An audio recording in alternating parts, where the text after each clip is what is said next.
Đây này mọi người này, cái cuộn dây song mây nó như này này. Mình chặt được 2-3 cuộn ở đây rồi. Đấy. Mình nghĩ là tầm này là đủ rồi đấy. Cái này mang đi làm lán thì mình sẽ phải dùng đến cái này. Tiếp tục đi thôi. Ui, đầy nước rồi. Mời tất cả mọi người uống cái nước thân chuối với mình nhá.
Mình đã cố gắng hết công suất rồi nhưng mà vẫn không thể hoàn thành được cái nhà này trong ngày hôm nay mọi người ạ.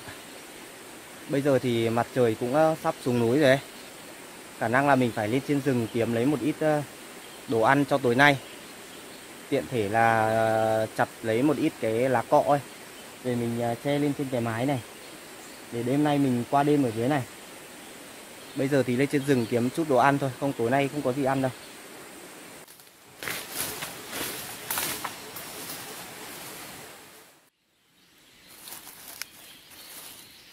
Ở cái chỗ này có cái đường chuột đi mọi người ạ. Đây này, nó đi từ cái búi bên kia quăng quăng ra chỗ này sang xuống đâu bên này này, là cái bẫy đó mọi người nhá.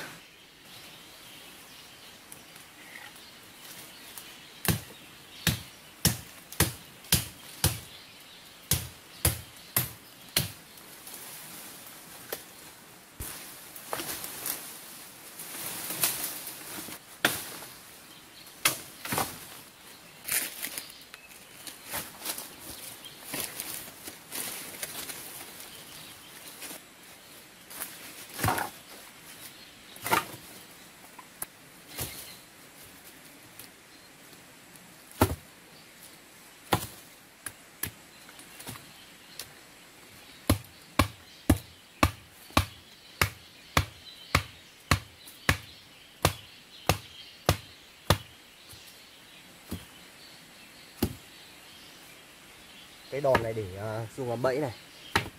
Cái cây này thì được ghim bởi một cái móc ở đây. Cái móc này giữ cho cái cần này nó như này này.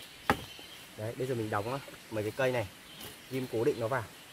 Mình sẽ làm một cái bẫy ở đây. Cái loại bẫy này thì làm rất là đơn giản thôi, nhưng mà cực kỳ hiệu quả mọi người ạ.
Mình lấy được quả hoa chuối rồi nhưng mà quả này nó hơi nhỏ mọi người ạ.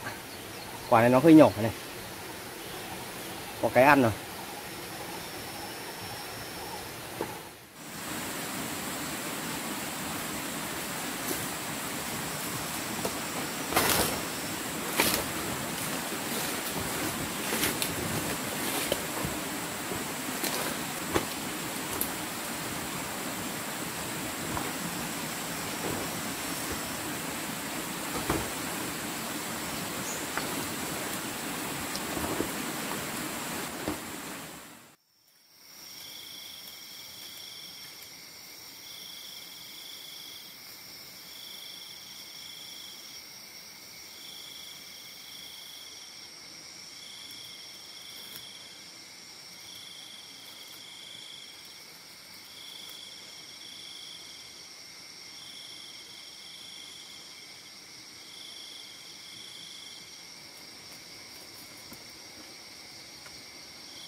Mình cho vào trong một ống nứa đi để lam mọi người ạ. Đấy, trời còn sáng thì mình chặt được 2 ống để đêm làm cái quả hoa chuối này để ăn.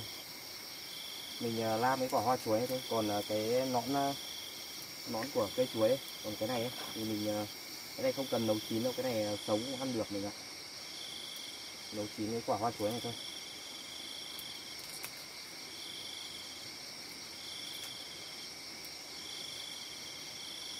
Mình làm vào 2 ống đi.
Mời mọi người ăn bữa tối với mình nhá. Cả ngày hoạt động mệt mỏi, đói lắm rồi. Đấy, tất cả mọi người nhé.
À đây, đầu bên này.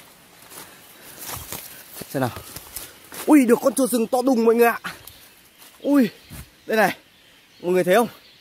Đây này. Hôm trước mình đánh cái đường đẹp lắm rồi mà. Nó đi quăng vào đây, đi chéo xuống đầu bên này. Tôi gỡ đi mọi người nhá. Thế là trưa nay có cái ăn rồi. Có thịt ăn rồi. Đây này. Đây lán rồi. Cất đồ đi rồi mình đi lấy lá cọ về lợp cái mái này mọi người ạ.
Mọi người nhìn món thịt chuột này, mình nướng lâu rồi. Nhưng mà thịt nó kiểu nó béo ấy, con này nhiều mỡ lắm. Này mọi người nhìn này, mình xé lấy cái phần đùi nó ăn trước mọi người nhá. Ui, mọi người nhìn này, ngon không? Cái này mà có thêm một chút gia vị muối ớt, hạt dổi, mắc khén thì quá là tuyệt vời luôn mọi người ạ. Mời mọi người nha.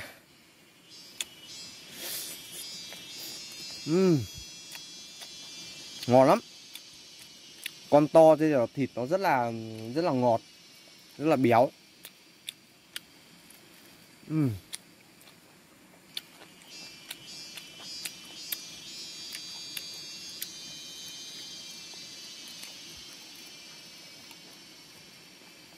Ngon lắm.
Đấy.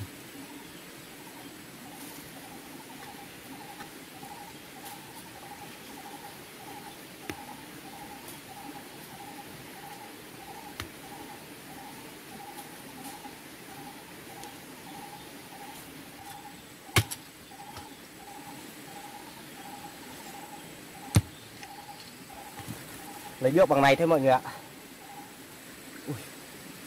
Mình đã cố gắng để cho nó không bị gãy nhưng mà nhiều đá quá không giữ được. Để đây thôi, lấy dây buộc gọn vào.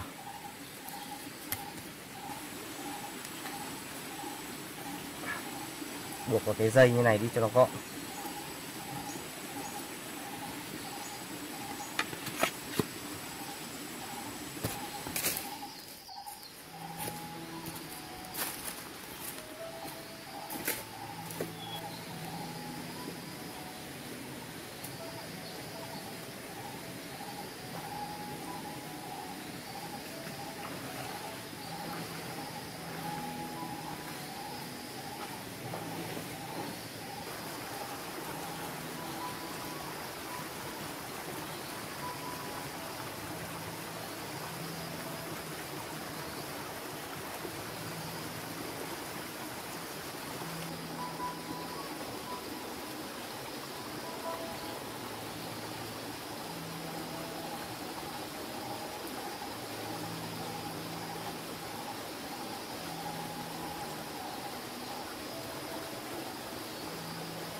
Xin mời tất cả mọi người nhé.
Mưa mất rồi.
Mình vừa mới chất được đống lửa nó cháy để đây, chất lửa lên để nó cháy cho sáng cái nhà lên. Với lại là có lửa thì nó đỡ được các loại côn trùng và rắn rết nó bò tới gần lán. Bây giờ thì cầm theo cái con dao này rồi đi vào trong khe đi kiếm thức ăn mọi người nhá, đi kiếm mồi. Đấy. Đoạn này mình đánh cái nắn cá ở đây này. Thăm thử xem nào. Dính con cá nào chưa? À đây. Đèn tối tối nhìn cứ tưởng là bay cả nắn rồi chứ.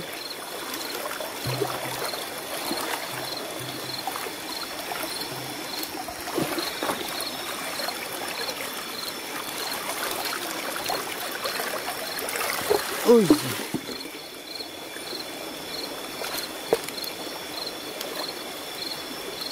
Không được con nào à? Ô, Ô, được 2 con trê kìa. Ô, được 2 con nữa. Đây này mọi người nhìn thấy không? Bươm bướm bay cả vào mồm. Cái 2 con cá trê ở dưới kìa, dưới đáy ấy. Cho lên trên bờ đi.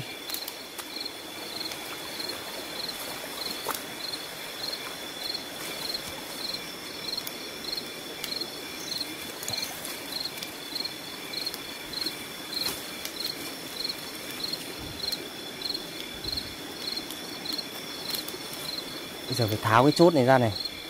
Tháo cái chốt này ra mới bắt được nó.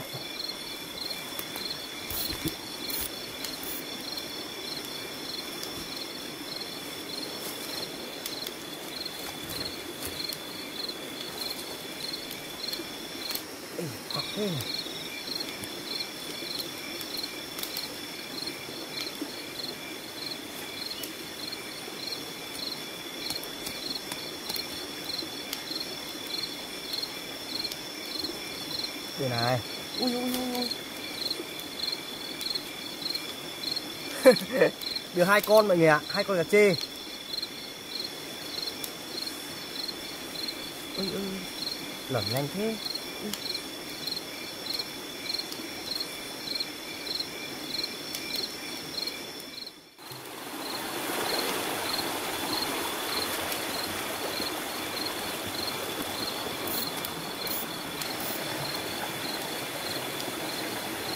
Có một con cua to lắm, nó thấy mình đến nó sợ, nó chui trong cái viên đá to này này. Tuần thử viên đá này lên xem bắt được không. Cái ống này đây đã.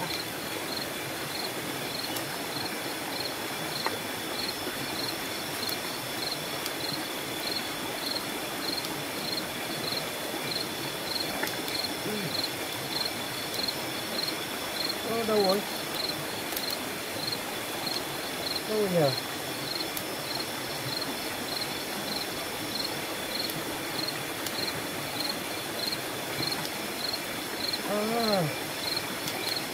Đây. Cứ tưởng là không bắt được chứ đây này. To chưa?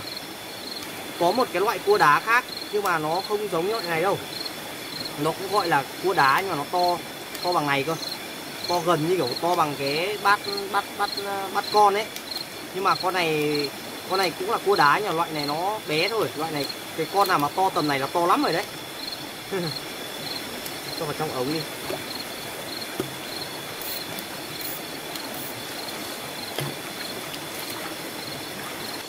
Mình bắt hồi nãy đến giờ cũng được khá nhiều mọi người ạ. Đây này, đựng hết ở trong cái ống này rồi. Mình tắt máy quay đi để mình tập trung dùng đèn soi bắt cho nó dễ. Không mình vừa quay rồi mình vừa đi bắt lại phải quay nữa, nó không quay thì nó không được rõ vì thiếu sáng, mà mình bắt thì nó cũng khó nữa. Nên là mình soi bắt cho nó nhanh, không sợ khuya mất. Đây này, để hết trong này rồi.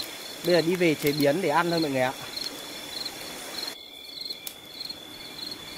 Ở đây mình nhìn thấy có một ít cái lá chua này này. Hái lấy một ít lá chua này để đem về nấu với cá.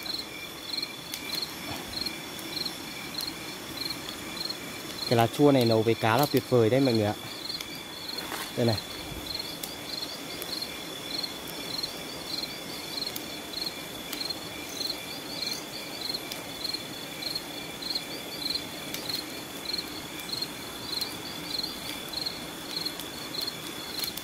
Cũng không có nhiều lắm, mình hái được một nắm nhỏ này mọi người ạ. Đây này, lấy cái này về nấu với cá ăn cho ngon. Cái này thì chua lắm, nấu với cá thì hợp. Giờ đi về thôi. Ui, làm tối om này. Tối om như không có người ở ấy. Bếp tắt hết rồi.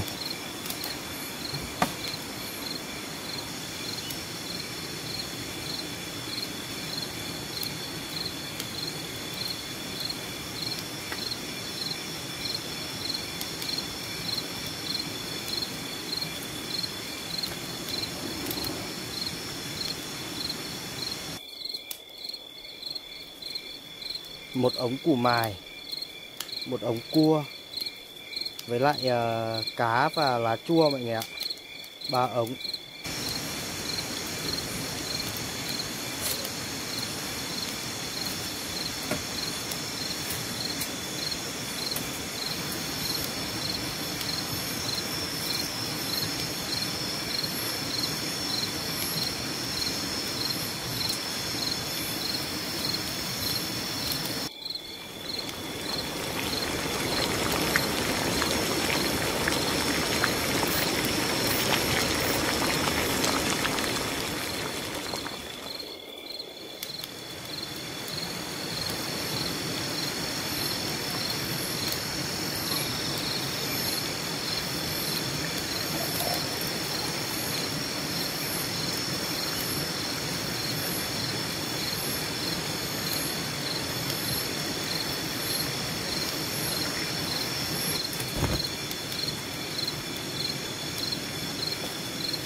Mình nấu chín rồi mọi người ạ. Xin mời tất cả mọi người cùng ăn với mình nhá. Mình đói lắm rồi. Ăn miếng cá này trước đi.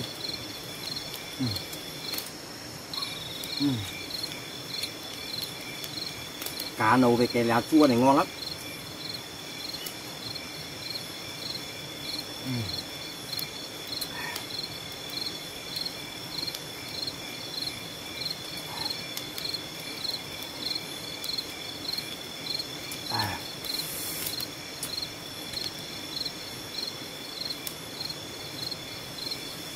Đây này, cá chê chấm muối ớt.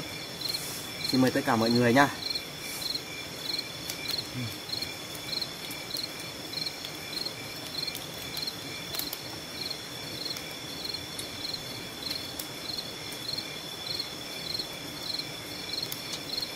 Cá chê ngọt thịt thật đấy.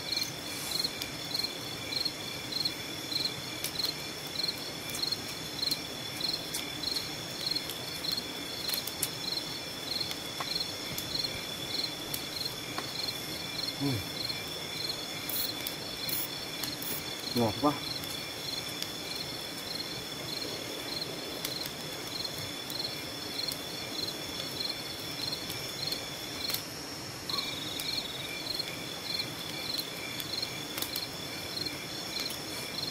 Cái canh này, cái canh cá với lá chua này, nó có cái vị ngọt của cá với lại là cái vị chua của cái lá chua ấy. Uống nó sướng lắm. Nó vừa ngọt mà vừa chua chua. Ăn cái củ mài này vào xong rồi uống một ngụm cái nước này vào, cái canh này vào, tuyệt vời luôn.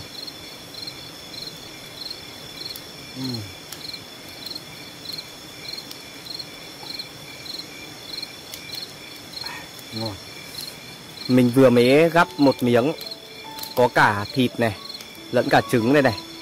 Đấy, chấm với muối ớt ăn một miếng mọi người nhá. Đây này, ngon chưa? Xin mời tất cả mọi người nhá.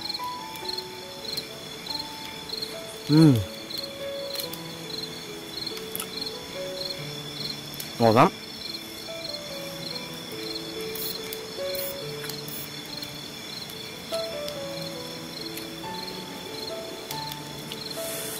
Xem miếng cua nào, màu đẹp đấy mọi người nhỉ. Cua đá. Béo đấy. Đây này mọi người nhìn cái phần gạch của nó bên trong này, có nhiều mỡ đấy. Phần này là mỡ này.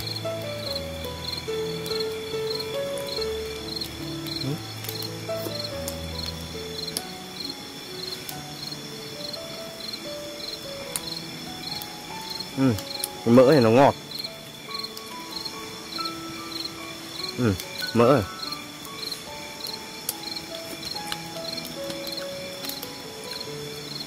Cả con cua mình chỉ thích cái càng này thôi. Này.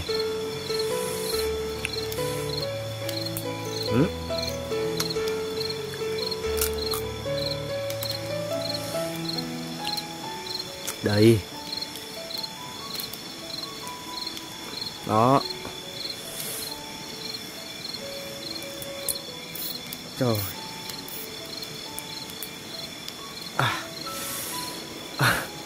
Cái càng của nó bên trong có thịt này. Ngon chưa? Chấm ớt.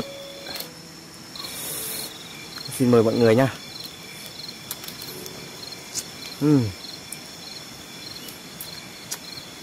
Ngọt thật đấy. Cua này ngọt lắm.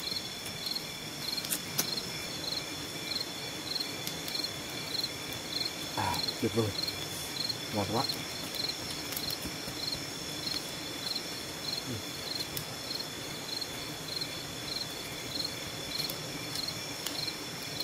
Mọi người thấy ở trong rừng ban đêm nó yên tĩnh không?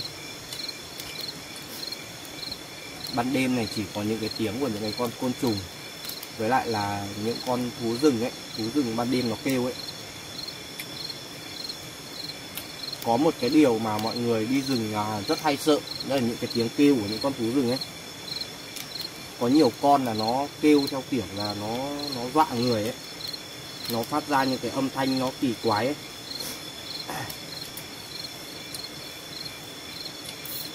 Nhưng mà không phải đâu, đấy là tiếng con thú rừng nó kêu rồi. Ăn cái cá này ngon.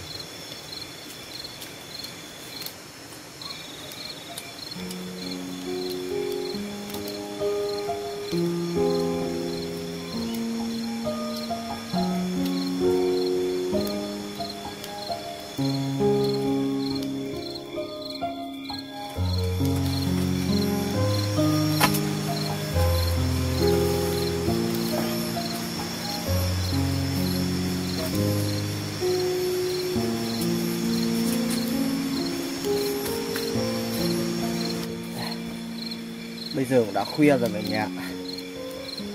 Ăn no xong bây giờ ngủ thoải mái quá. Bếp lửa thì vẫn đang cháy đằng kia. Mình chất lửa vào để cho nó cháy tới sáng luôn. Dao thì lúc nào cũng gối trên đầu hoặc là ôm trên ngực. Tối mà có cái biến gì là cầm dao trong tay luôn. Cảm ơn mọi người đã xem video của mình tới giờ phút này nhá. Bây giờ muộn rồi, mình đi ngủ đây. Hẹn mọi người ở những hành trình tiếp theo của mình. Xin chào tất cả mọi người. Chúc mọi người ngủ ngon.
Ở đây mình nhìn thấy có cái hang, không biết là có con gì nó đào ở trong này mọi người này. Đây này, nó đào hang vào tít sâu trong cái gốc cây này ấy. Thông sang tận bên này. Đây này, thông sang tận vào trong này này. Cái hang này thì nó đào lâu rồi, cái vết đất nó bới ra ấy, nó rất là cũ. Thế nhưng mà mình nhìn thấy ở cái đầu bên này có cái đường đi này. Cái đường này là cái đường đi, nó đi kiếm ăn rồi nó lại quay trở lại vào trong cái hang này đấy. Mình nghĩ là nó ở trong cái hang này này. Cái vết nó bới ra thì rất là cũ, nhưng mà cái đường đi lại của nó để lại ở đây rất là mới luôn. Thì mình nghĩ là nó chỉ ở trong này thôi, nó không đi đâu được nữa đâu. Giờ làm cái bẫy đặt ở cái vị trí chỗ này mọi người nhá.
rất là mạnh luôn.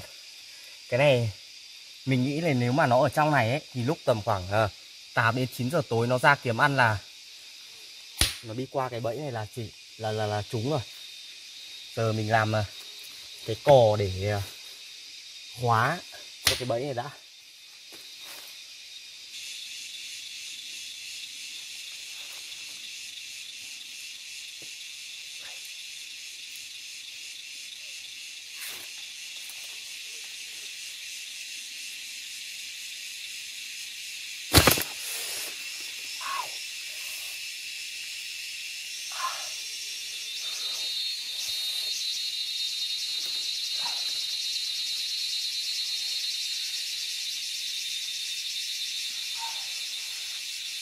Bị nó không may bị nó sập vào tay mọi người ạ. Đau quá. Cũng may là nó không kẹp chính diện luôn vào cái móng tay, nó chỉ bị một tí thôi, ở đầu ngón tay thôi. Nên cẩn thận hơn một tí nữa.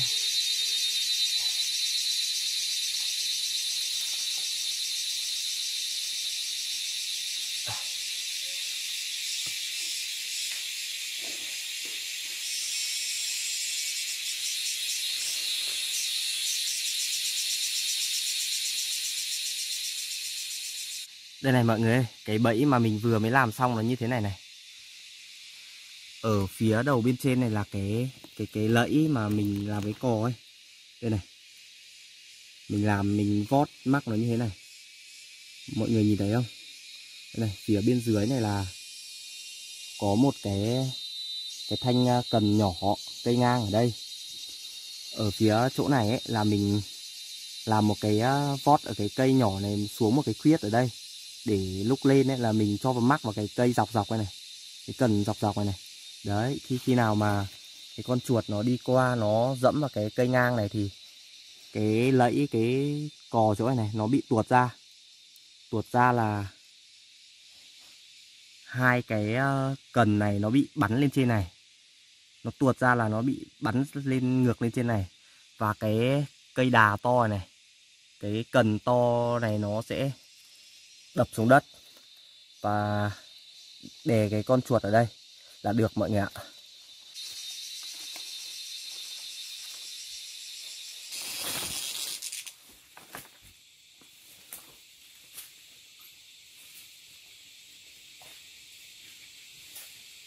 Thêm một cái bẫy ở vị trí này mọi người ạ.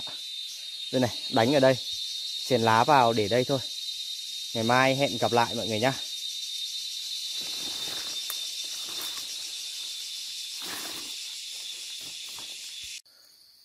Hôm nay mình tính là làm thêm một cái lán nho nhỏ để trú ẩn qua đêm, nhưng mà không kịp rồi mọi người ạ. Tập trung đánh được mấy cái bẫy thì trời nó tối mất rồi. Tối nay là mình không có chỗ để ở.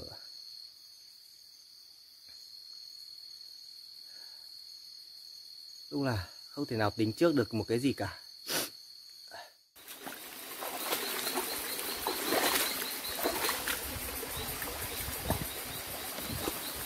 Nước ở trong rừng lạnh thật đấy. Ở ban đêm lạnh lắm.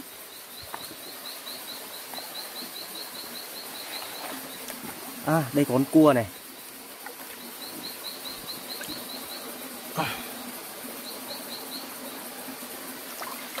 Khi ở trong rừng đang đói thì những cái con cua này, một con. Cái này sẽ là thức ăn của mình đấy.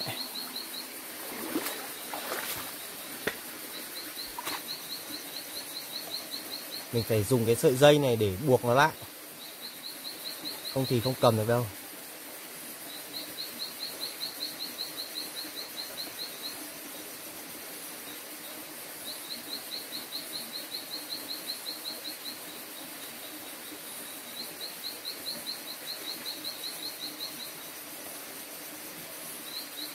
Ở trong rừng này kiếm đồ ăn khó lắm.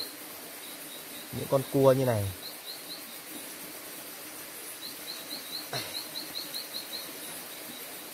Không bắt không được. Không bắt thì không còn gì để ăn nữa đâu. Đấy, buộc vào như này, xách theo.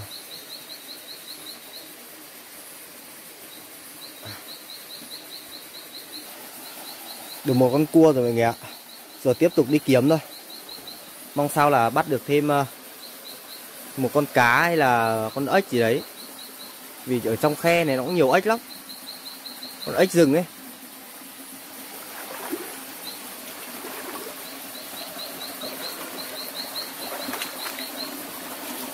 Ban đêm nước ở trong khe nó lạnh muốn buốt chân luôn đấy.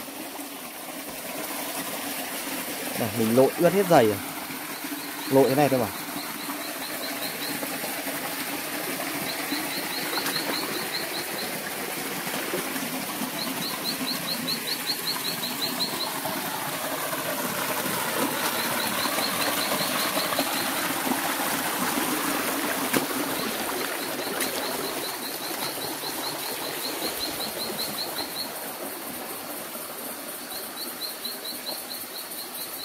Ban đêm này ở trong rừng thì chỉ có tiếng của những cái loại côn trùng, với lại có tiếng của các loại chim nó đi săn đêm ấy, nó kêu thôi. Còn nó rất là yên tĩnh. Đây còn vũng nước to này. Nước con cá nào đây không?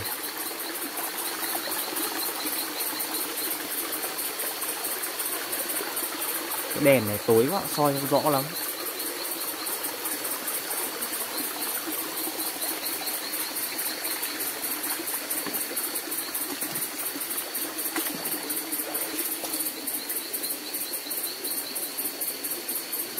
Những cái hang hốc kiểu này nó hay có những cái con cái loại cua đá ấy, cái loại cua to to tầm này này. Có cái loại to như này nó hay ở những cái hang hốc kiểu kìa. Nó hay đào hang vào trong cái đấy, chỗ đấy đi. Mình cũng không chắc là có bắt được loại đấy không. Nhưng mà cứ gặp là con gì ăn được là lấy mọi người nhá. Con này bé này cũng lấy thôi.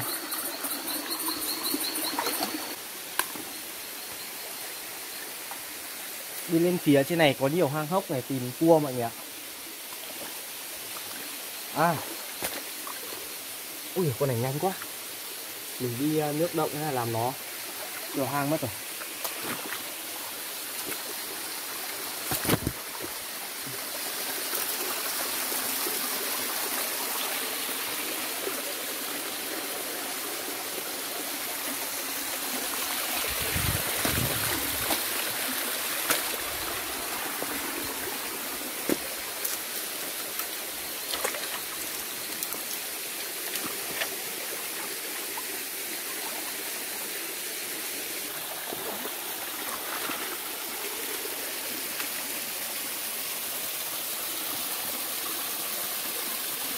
Ui, dưới này có cá này. Nhưng mà nước chảy xiết quá. Xiết này mình không nhìn thấy được. À, đây có con cua này. Ui dồi ôi, con cua to luôn mọi người ạ. Đây này, cái cua đá nó phải chính xác là phải cái loại này này. Tí nữa còn không nhìn thấy. Đây này mọi người này.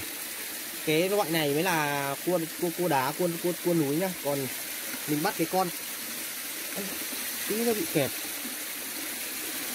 Đây. Còn mình bắt cái con bé này chỉ là sợ không có gì ăn thì bắt loại này thôi. Nhưng mà nhìn cái loại bé này nhìn nó chán lắm. Phải bắt cái loại to này cơ. Nhưng con này bị gãy mất càng rồi. Đi mất vào cái càng mất rồi. Mình buộc vào mọi người nhá. 2 con rồi. Cố gắng bắt lấy nhiều để ăn mọi người nhá. Giờ tiếp tục đi thôi. Cái cua to này thì nó thường hay ở những cái chỗ nào hốc đá cơ. Còn những cái chỗ không có hốc đá, nó không có chỗ ở ấy. Không có chỗ để ở thì nó không có đâu. Ui, chỗ trước mặt mình là một cái thác mọi người. Đây này. Thác cao lắm. Tối quá nhờ. Thác kiểu này mới có cái loại cua to này này.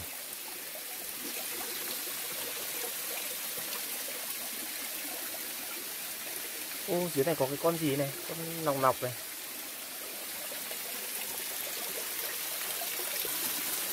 Mình vừa mới nhặt được thêm một con cua mọi người ạ. Mà con này chết mất rồi. Con này không biết sao nó chết, nó ở đây này. À, có khi là Có khi là nó bị rơi thác đây này cũng nên này. Cái thác này cao lắm, ở tít tận trên kia kìa. Có khi là nó đi kiếm ăn nhưng mà nó kiểu gì nó rơi ở đây thôi. Đây nó đấy, mình thấy nó nằm ngửa bụng đây mà. Chết mất rồi, nhưng mà con này có khi là mới chết đấy. Con này nó không hôi đâu. Mang qua bên này xem nào. Cứ lấy mọi người nhá. Tí nữa mang về nướng lên, nếu mà không ăn được thì vứt đi. Con này nó mới chết thôi mà. À đây này. Đây này mọi người thấy không? Cái chân nó còn bị gãy này. Đây này, con này đúng rơi thác rồi. Con này cua đực này, cua đực cái bên dưới này nó bé. Con cua cái này nó rộng gấp đôi cơ. Đây này. Này giống như cái bộ phận di sản nó ấy. Này gãy cả chân này này, con này đúng rơi thác rồi. Buộc vào đây đi. Chết cái mềm oặt đây này.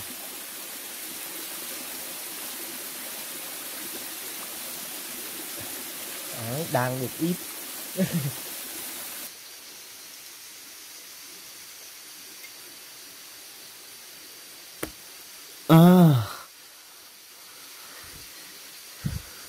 Mọi người bảo có được không? Ok.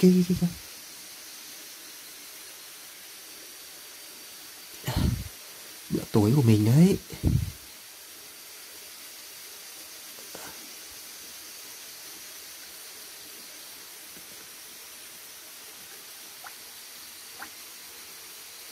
Mắc kẹt đây này. Đây này. Được một con cá mà anh ạ. Vẫn còn nhiều lắm. Ê, đây. Cất con này đi băm tiếp.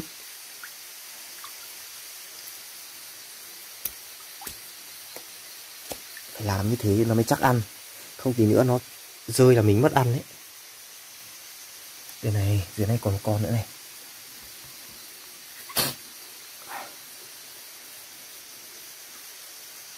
Nhỉ. Không lấy nét được cho mọi người xem. Ôi đừng có chạy. Chạy đâu rồi? À đây.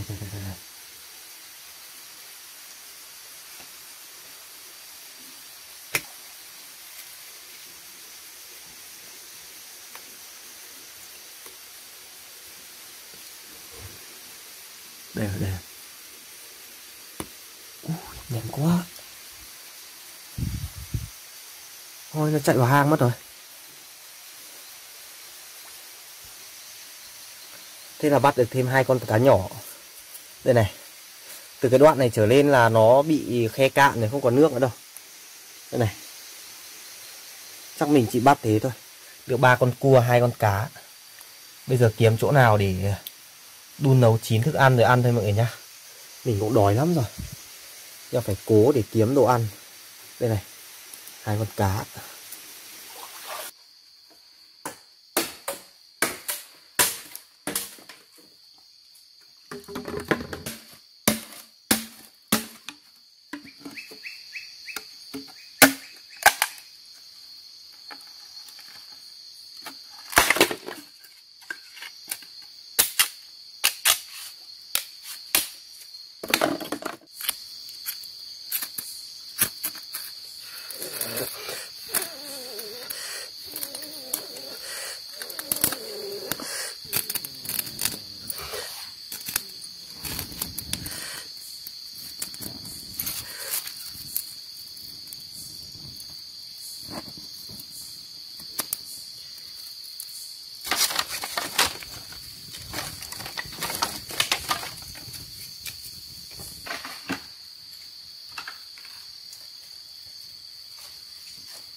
Nãy mình nhặt lấy củi thì mình đi nhặt mấy cành củi, mình bắt được thêm mấy con ốc này.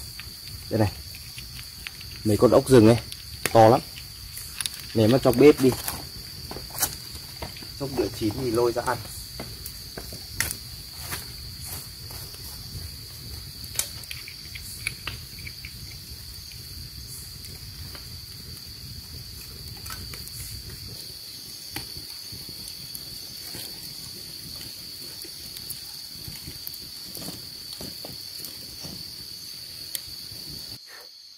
Cuối cùng thì cũng chín rồi mọi người ơi. Giờ là được thưởng thức rồi. Đây này, hai cái con cá lúc nãy mình dùng dao mình băm được ấy. Ăn cá trước đi. Xin mời tất cả mọi người nhá.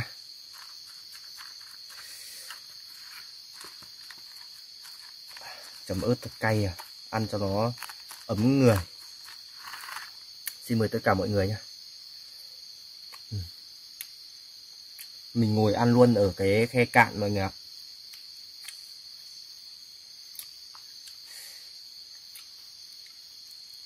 Cái bếp lửa của mình nó vẫn đang cháy ở đầu bên này này.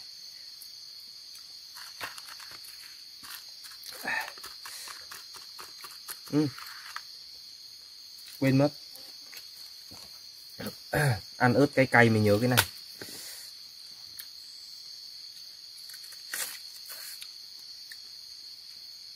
Ăn cái này để chống khát nước.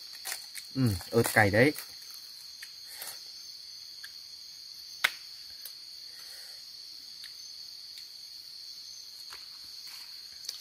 Mời mọi người nha.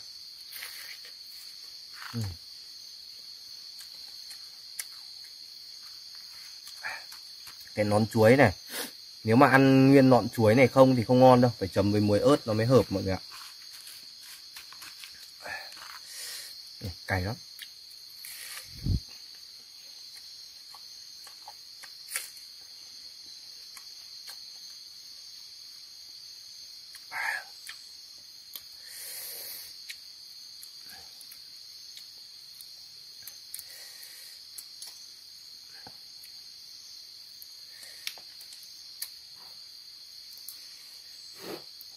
Cái con ốc này ở ngoài miệng nó vẫn còn có đất ấy.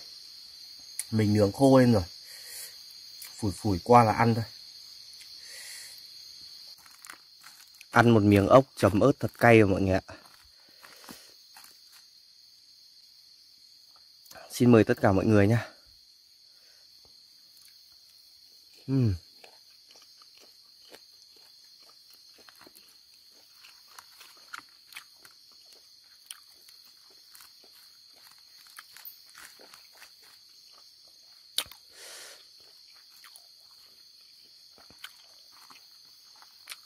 Ăn kèm thêm miếng ớt này, mình ăn bốc này thôi.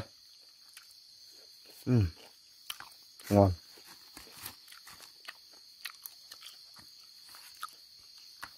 Ăn kèm thêm một miếng nọn chuối này vào nữa.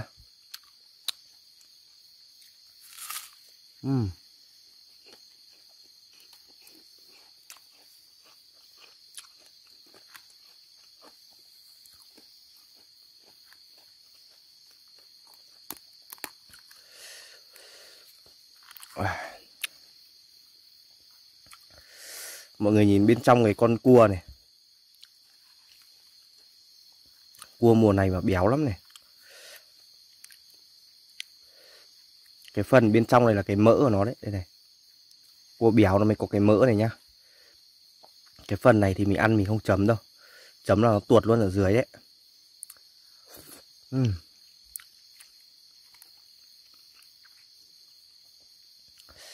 Vì cái này nó ngọt mà. Mời tất cả mọi người nha.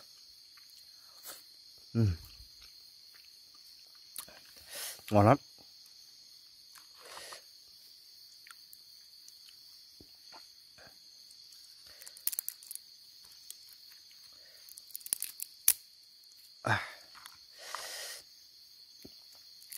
Giờ mình ăn cái phần thân của con cua này. Mọi người nhìn này. Rất là béo đấy. Chấm với muối ớt.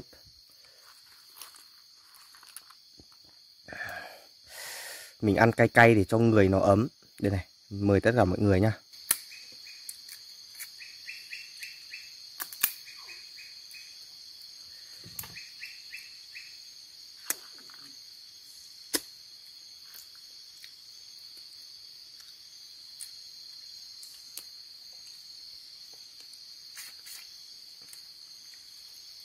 Ngon quá.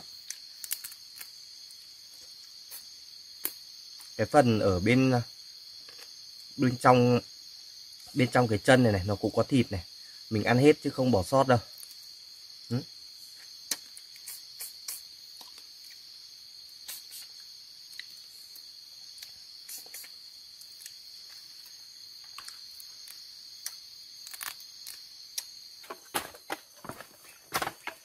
Mình ăn xong rồi mọi người ạ.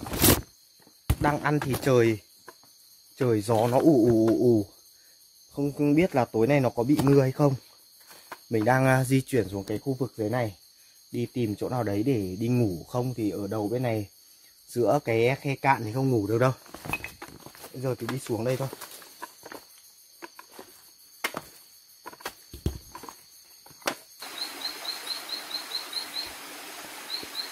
Mọi người có nhìn thấy cái gì ở phía dưới không? Mình để cái gu ở dưới kìa. Thật sự thì giờ cũng không biết phải làm nào nữa. Ở dưới thì mình sợ rắn rết. Mình cũng đã xem nhiều cái chương trình sinh tồn ở trên tivi rồi.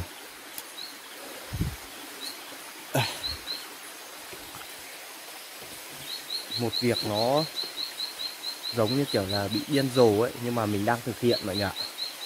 Trèo lên cây để ở mọi người ạ. Mình tìm thấy một cái cây ở cạnh cái bờ khe ấy.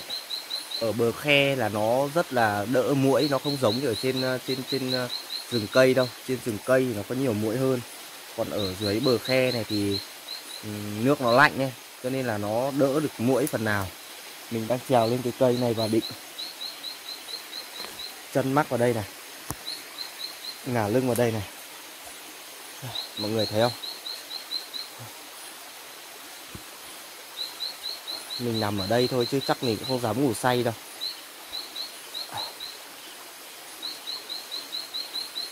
Ở trong rừng thì thật sự là có rất là nhiều rắn. Ở dưới đất thì không yên tâm. Mình phải trèo lên trên cây ở như này đấy.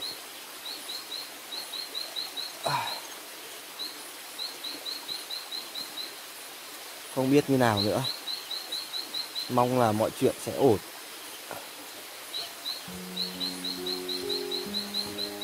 Thôi bây giờ mình xin phép kết thúc video tại đây đây. Bây giờ mình sẽ phải nghỉ trên cái cây này. Sáng mai thì mình sẽ đi thăm bẫy, ăn mấy con cua nhưng mà vẫn chưa no mọi người ạ. Mong sao sáng mai được chuột thì mình sẽ ăn một bữa nó đàng hoàng hơn. Còn bây giờ thì xin chào mọi người. Chúc mọi người ngủ ngon.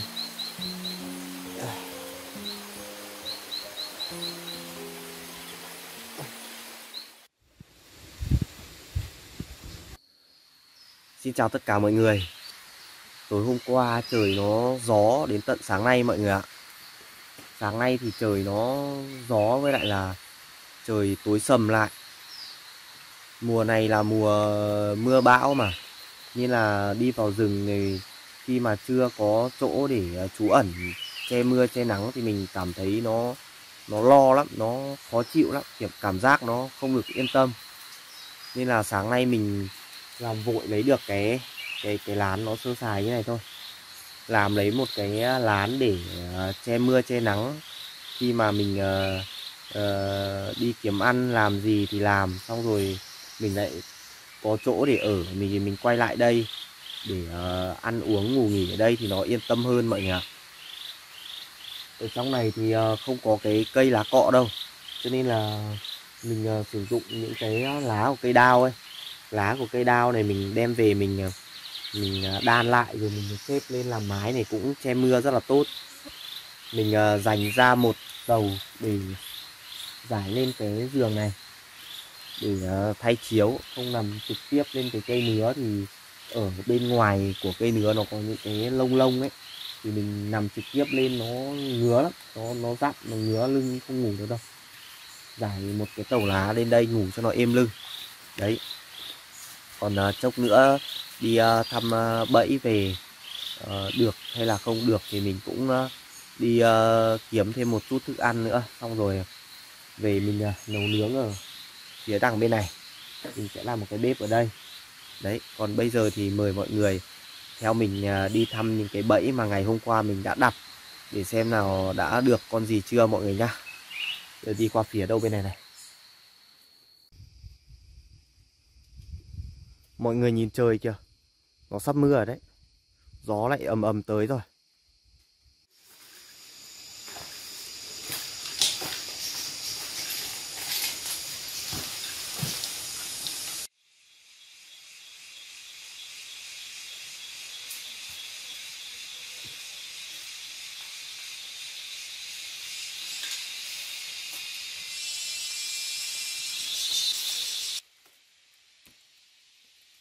Quả vả đất mọi người ạ.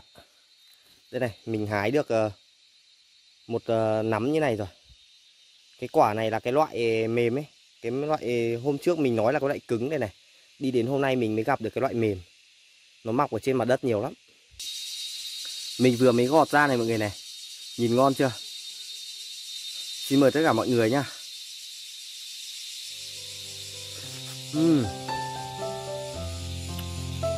Thơm lắm. Phần bên trong cái mật nó ngọt.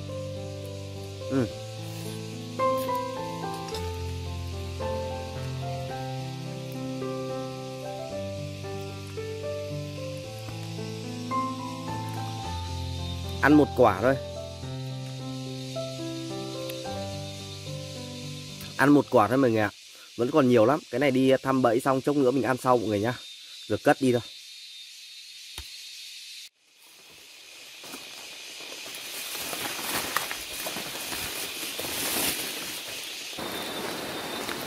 Dở thật chứ.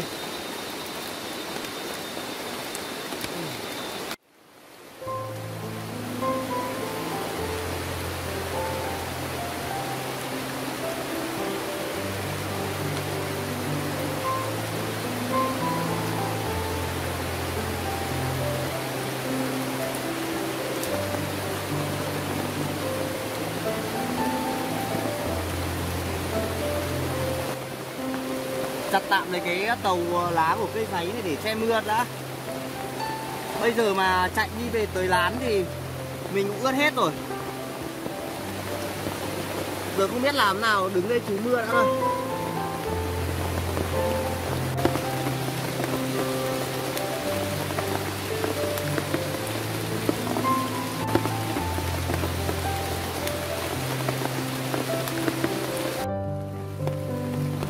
Nó ngớt ngớt hơn một tí rồi mọi người ạ.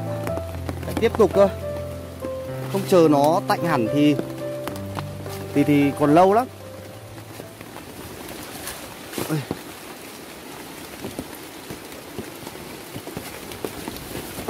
Trơn quá.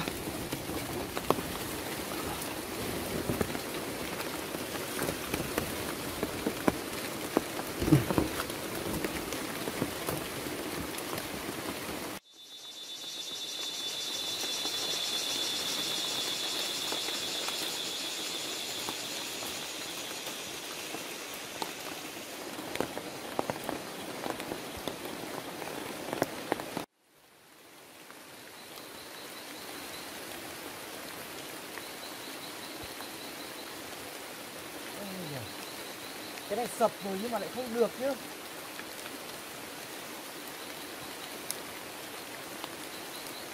À, biết rồi, mình biết tại sao rồi.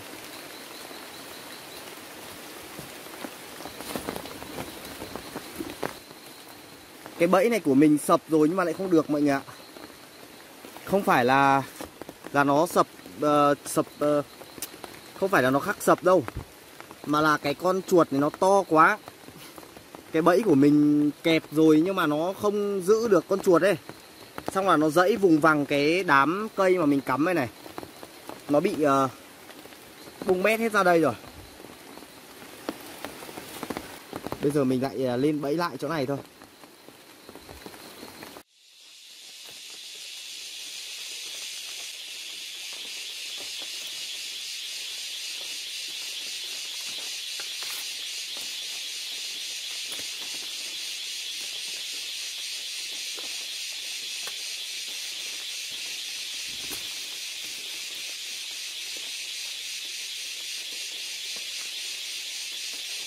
Cái này vẫn chưa được mọi người ạ.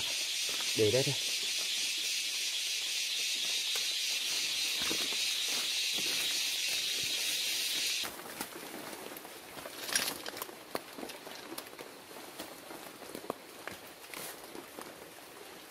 Trời mưa cái ở trong rừng nó ướt át quá.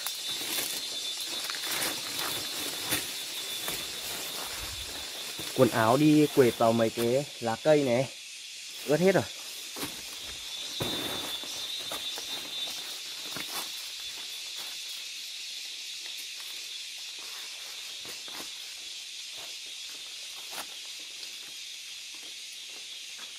Ở đây có một con cua này.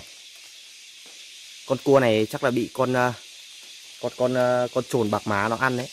Đây này. Con trồn bạc má nó hay thích ăn cua với ốc ở trong rừng này. Ăn hết cái thân còn nguyên cái mai bên trên này.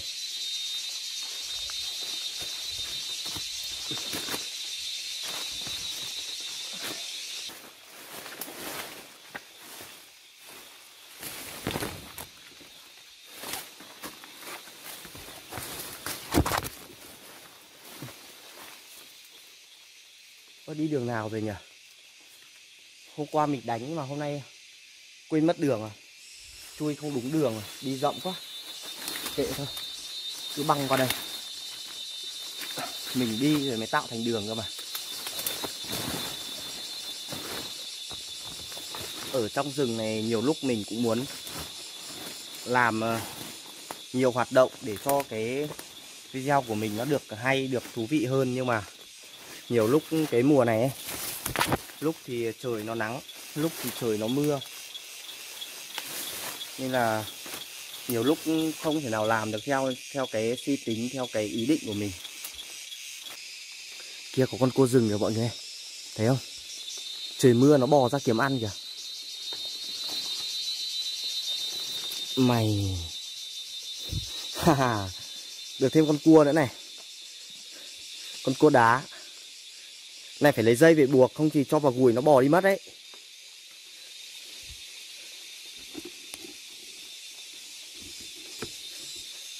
Được thêm con cua nó êm rồi mọi người ạ. Mình phải kiếm cái dây buộc qua cái kẽ chân của con cua này đi, không thì cho vào gùi thì nó bò đi mất ngay. Kiếm cái dây ấy.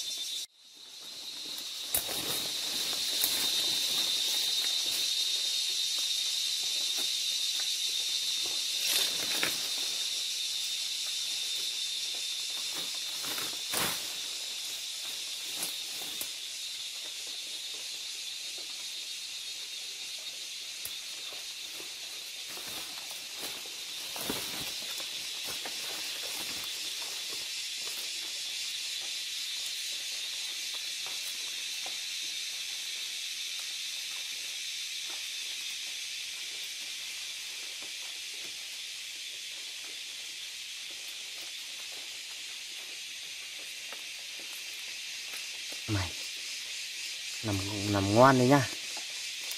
Đấy. Thế được một con cua.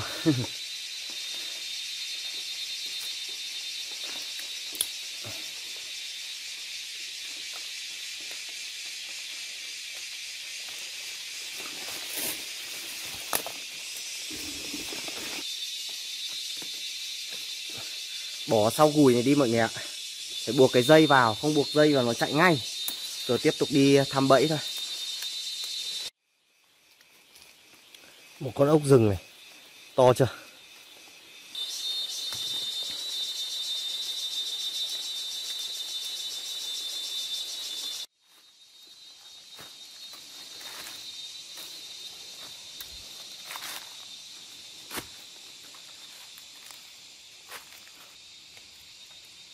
Lại một con ốc nữa mọi người ạ.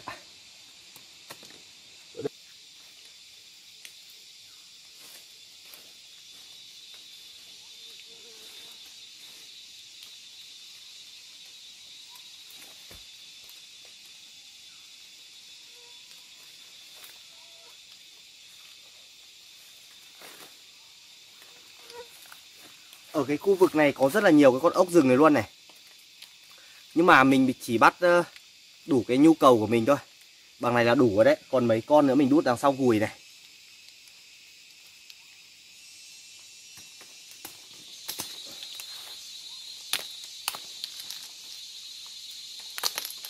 Cho hết vào gùi đi.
Có cái chùm quả rừng trên cây mọi người ạ. Cái loại này nên ăn này.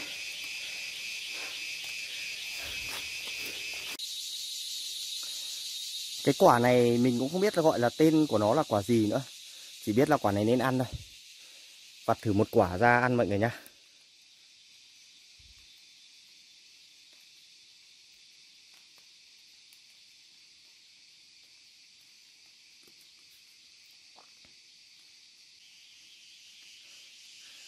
Đây này mọi người này. Mình lột cái vỏ đi, ở bên trong nó như này này. Cái quả này ăn thì ngọt. Xin mời tất cả mọi người nhá.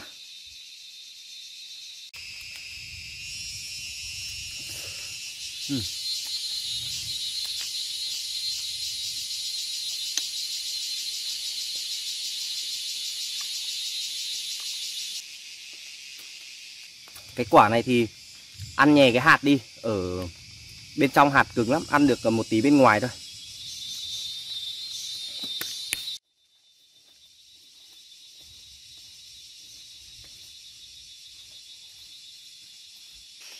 Mình kiếm được khá nhiều cua với lại ốc để đằng sau gùi mọi người ạ.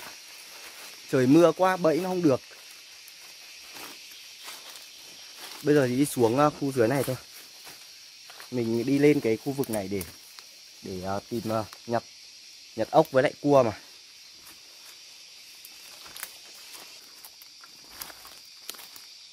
Ui, tuyệt vời quá mọi người ạ. Đối với mình ấy, vào trong rừng cái điều tuyệt vời nhất không phải là bẫy được con gì không, mà cái điều tuyệt vời nhất của mình ấy là đi vào trong rừng tìm được nhiều cái loại cây ăn quả của rừng ấy. Đây là mình cho mọi người xem nhá.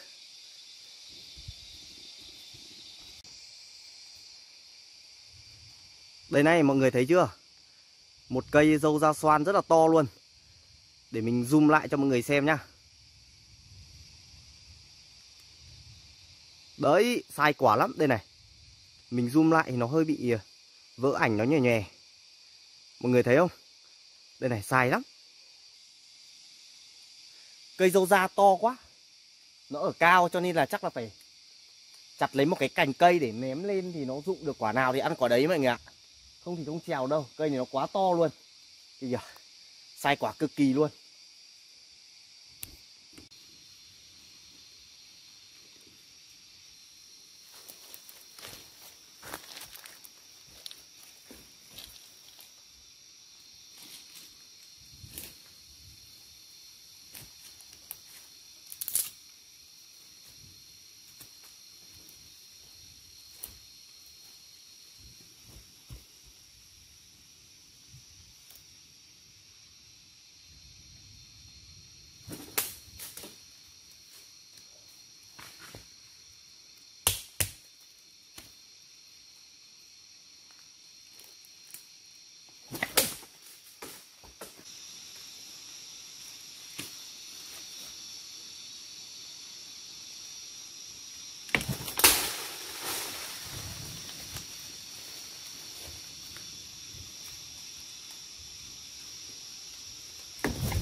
Ui, rụng một chùm rồi.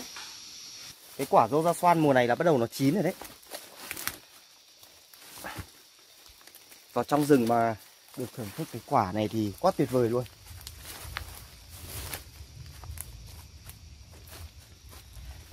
Đâu rồi nhỉ?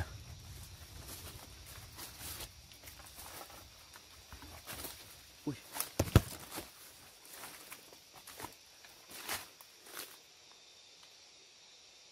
Ôi nhỉ.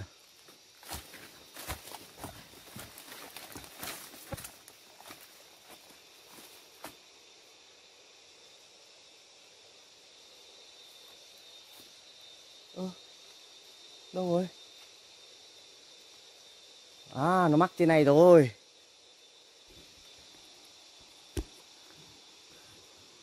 Ở đâu nhỉ? Vừa nhìn thấy lại đâu mất rồi. À đây, đây, đây, đây.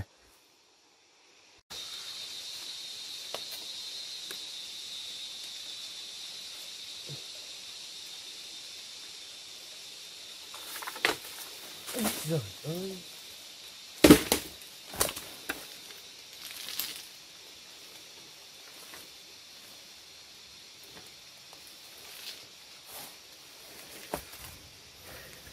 Ngon rồi mọi người ạ. Đây này, chùm quả dâu da xoan đây này. Đây này mọi người ơi, cái chùm quả dâu da xoan mình vừa mới lấy được đây này. Cái chùm này là quả nó còn xanh ấy, quả nó chưa chín đâu. Khi nào nó chín thì quả nó đỏ như này cơ. Đây này. Nào quả nó chín thì nó đỏ này, quả này mình nhặt ở dưới gốc ấy. Cái quả đỏ này là cái quả xanh này nó rụng xuống rồi lâu ngày nó chín này. Thưởng thức một quả mọi người nhá. Xin mời tất cả mọi người nhá.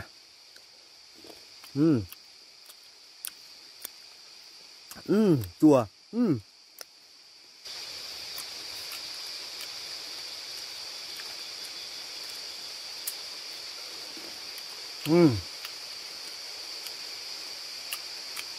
Chua nhưng mà ngon mọi người ạ. Thơm lắm.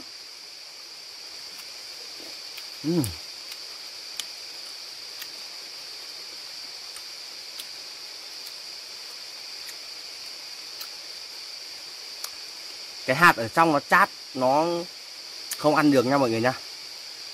Mình bỏ đi thôi. Cái quả này ít nữa nó chín thì ăn ngon hơn này. Ít nữa nó màu đỏ ăn nó ngọt hơn. Còn bây giờ chua lắm.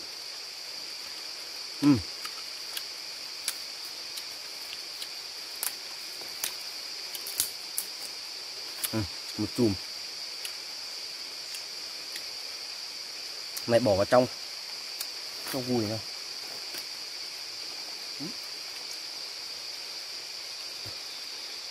Trời lại bắt đầu mưa rồi mọi người.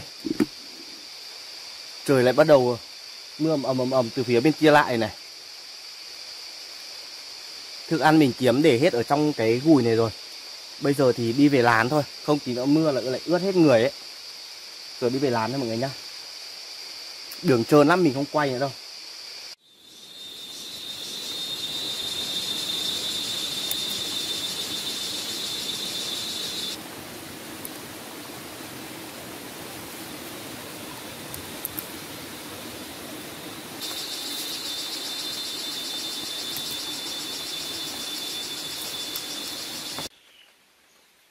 Hồi nãy tới giờ thì mình về tới lán rồi mọi người ạ. Hái được một bó rau dớn rất là to luôn. Đây này. Rất là nhiều. Cái rau dớn này thì mọc ở bờ khe có nhiều lắm. Chùm dâu da xoan của mình. Cái này thì để chốc nữa mình làm muối ớt lên chấm lên ăn mọi người nhá. Còn bên này nữa này. Đây. Hôm nay trời nó mưa nên cái con cua rừng này nó ra rất là nhiều luôn. Mình bắt được khoảng chục con hay là hơn chục con một tí ấy. Cả con ốc rừng để hết ở trong gùi này. Nhiều lắm. Cái này thì để bây giờ ăn này. Tối nay ăn. Tối nay ăn mà chưa hết thì có khi phải để đến ngày mai nữa mình ăn. Đấy, nhiều lắm. Bên ngoài trời thì vẫn đang lâm râm mưa mọi người ạ. Mình ngồi ở đây nghỉ ngơi một tí rồi nhặt cái rau dớn này này để lam lên ăn chấm muối ớt. Và cua với lại ốc phía sau nữa. Chốc nữa mình sẽ cho vào ống tre để lam.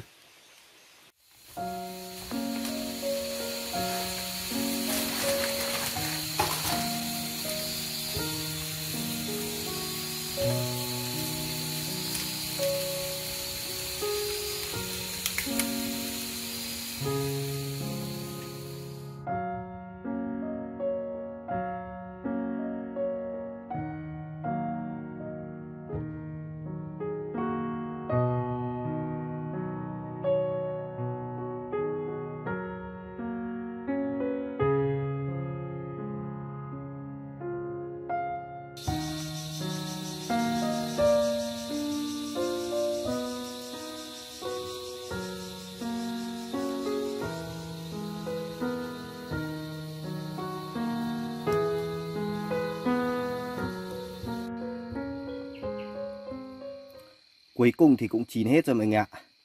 Tối nay có cua này, ốc rừng này, rau dớn lam. Hôm nay có thêm cả quả dâu da xoan nữa. Cái này chấm muối ớt thì ăn ngon lắm. Cái này là một ít cái quả vả đất. Đấy, mình gọt ra để đây. Đây là muối ớt của mình. Mời tất cả mọi người cùng ăn tối với mình nhá. Mình ăn một miếng ốc đầu tiên, chấm muối ớt.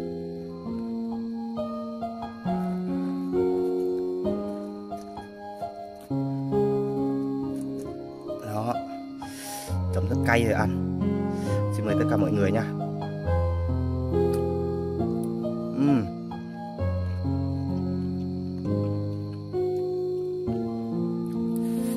Ngon quá, ớt cay.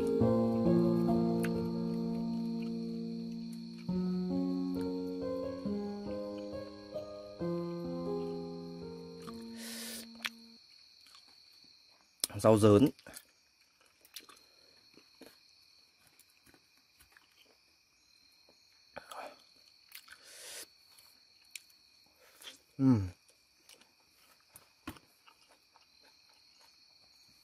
Ngon quá.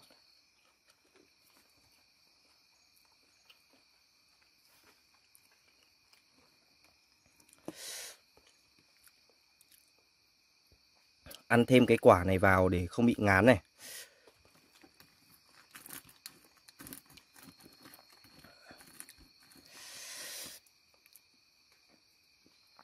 Chấm muối ớt. Cô lấy miếng ớt mà nó không dính được ớt đây chứ. Mời tất cả mọi người nha.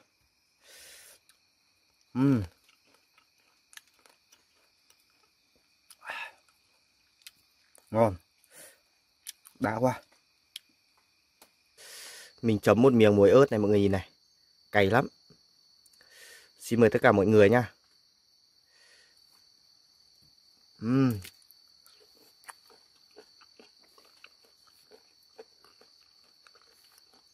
Ngon quá.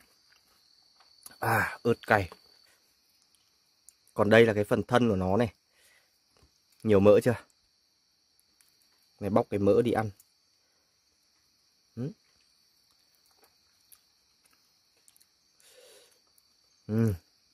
Này ngon này. Xin mời tất cả mọi người nhá. Bóc đôi ra mình chấm ớt ăn ngon hơn. Đó.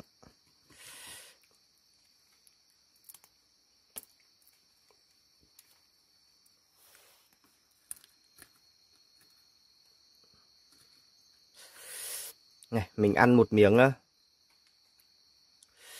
mình chấm một miếng ớt nó như này. Xin mời tất cả mọi người nha.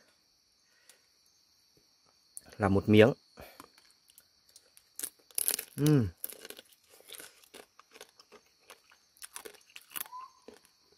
Ngon quá. Hôm nay trời nó mưa từ lúc sáng sớm mình đi thăm bẫy đến cái lúc gần tối luôn. Nó mưa nguyên một ngày hôm nay luôn. Đến giờ này nó mới tạnh này. Mong sao đêm nay nó tạnh để chuột nó ra. Sáng mai mình có thịt chuột ăn. Không sang khu vực mới mà vẫn không được chuột thì buồn lắm.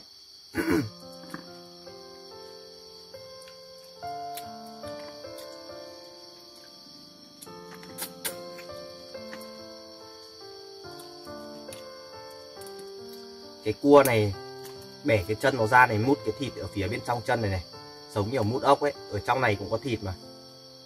Bẻ hai đầu này rồi mút một đầu là ra.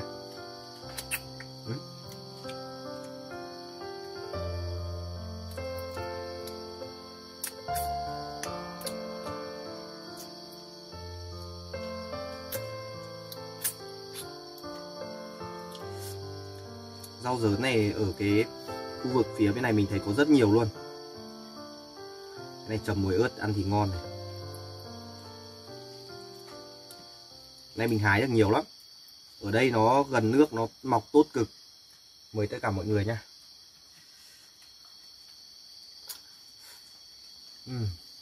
Ngon quá. Vẫn còn nhiều thức ăn lắm.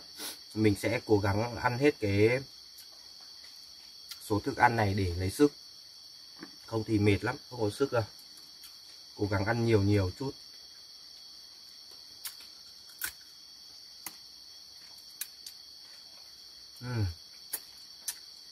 Cái phần càng này rất là nhiều thịt luôn. Càng cua này nhiều thịt lắm.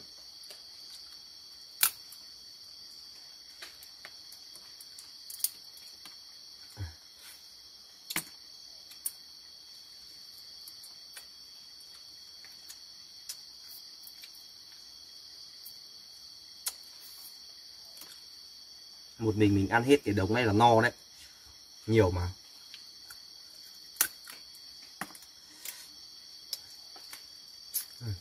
Ngọt quá.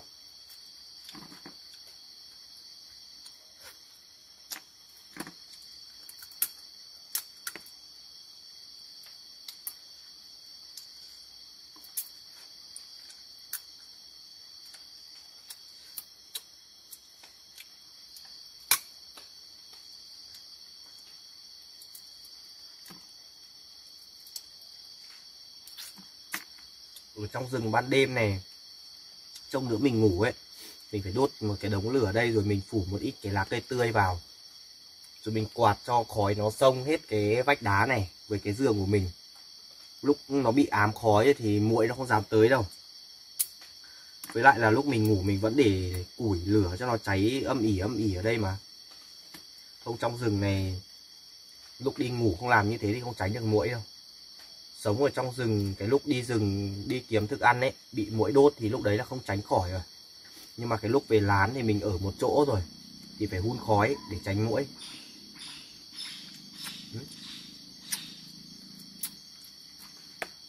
Ban đêm ở trong rừng rất là yên tĩnh luôn. Chỉ có những cái tiếng động như là một cái lá cây nó rơi thôi thì mình cũng có thể nghe thấy. Bởi vì trong rừng nó rất là yên tĩnh. Lâu lâu thì có những cái tiếng của những con thú rừng, vậy tiếng của những con chim. Còn lại thì không có gì. Với lại một ít tiếng của côn trùng nữa. Gần như là nó rất là yên tĩnh, im lặng luôn đấy. Ăn xong cảm giác thật là thoải mái mọi người ạ. Cái bếp thì mình chất đây này, có mấy cái ống tre vừa nãy mình làm thức ăn ấy, thì mình để đây, để bên cạnh bếp để nó khô thì mình làm củi đun luôn. Mọi người nghe thấy cái tiếng kít quanh đây không? Ở đây mình ngủ ngay là cái chân của cái vách đá to ấy. Nó có nhiều cái vách đá nhỏ mà cái con chôm nó hay ở đây này. Nó kêu ở đây nhiều lắm. Còn bây giờ thì mình đi ngủ đây. Hôm nào mình sẽ bắt cái con chôm này về để nướng ăn. Ngon lắm. Con đấy nó ăn nó giống như là cái con muốm ấy. Bây giờ mình đi ngủ để lấy lại sức đây. Hôm nào trời nó nắng thì tắm phơi quần áo sau. Hôm nay quần áo bị ướt nó cũng khó chịu lắm, nhưng mà giờ tắm lại mặc lại nó khó chịu hơn.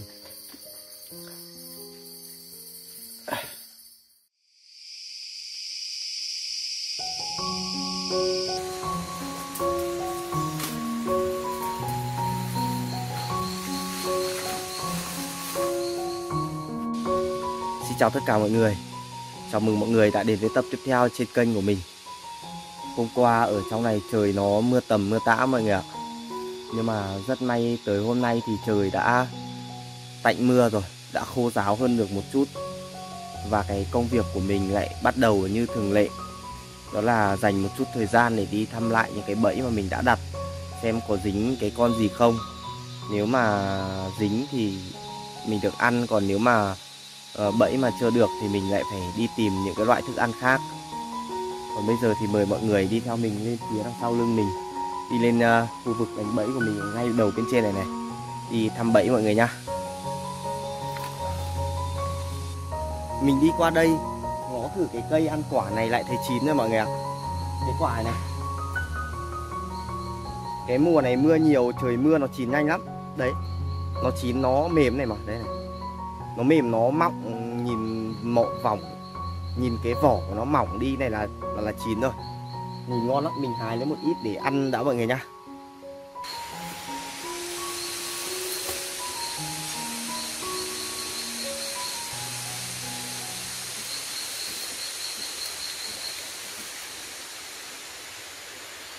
quả này mới to này.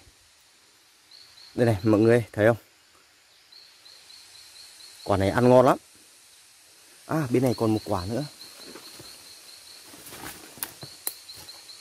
Đây này.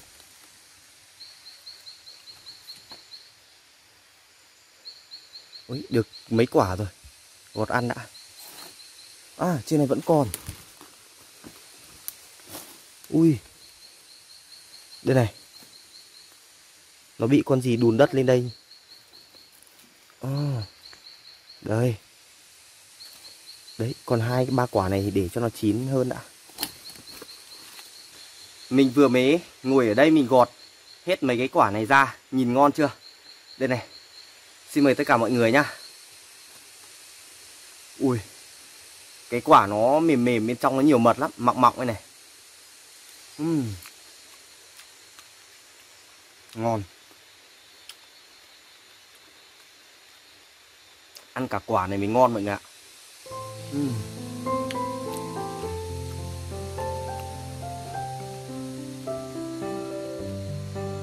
Mình ăn thêm quả nữa.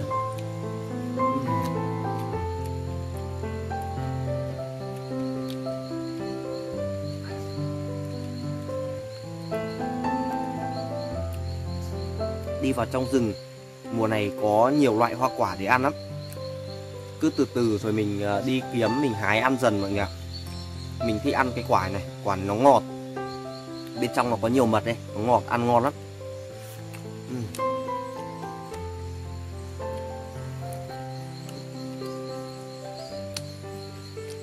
Phần này có cái gốc của nó ấy, cứng, bỏ đi thôi.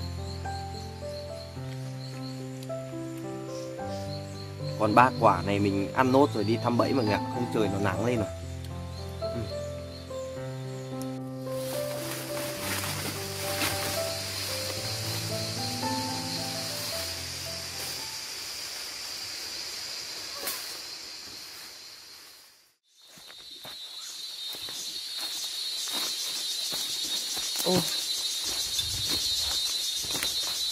Cái này không sập à? Cái bẫy này hôm trước nó bị một lần rồi, bây giờ nó sợ rồi mọi người ạ. Hôm trước sập một lần nhưng mà nó không được.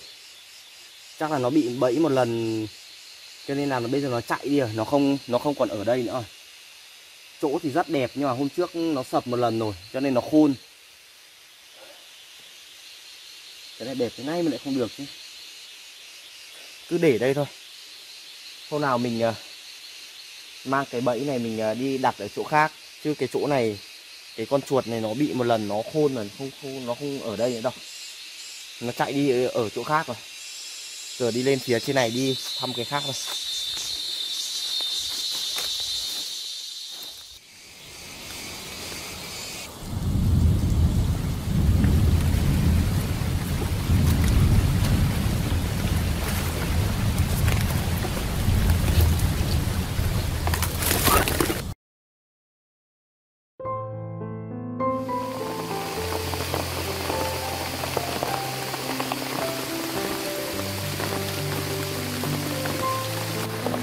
Mình đang đi đặt bẫy thì bỗng dưng trời nó mưa ầm ầm xuống mọi người ạ.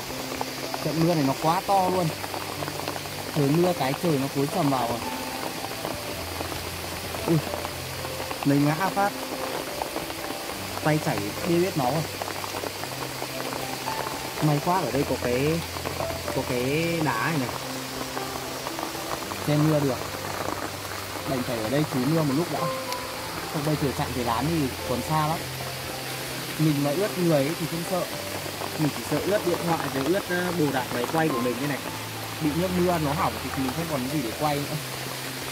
May quá. Đây này, đây có cái đá này, đây mưa được. Ngồi đây chú mưa đã thôi. Trận mưa đấy còn cay chặt lắm. Nếu đi bắt còn xong rồi. Nếu mình đi đặt bẫy mình bắt được một ít cái con ốc đá ấy.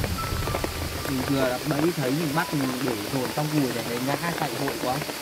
Đổ hết ở đầu phía trên kia rồi. Khó khăn đấy.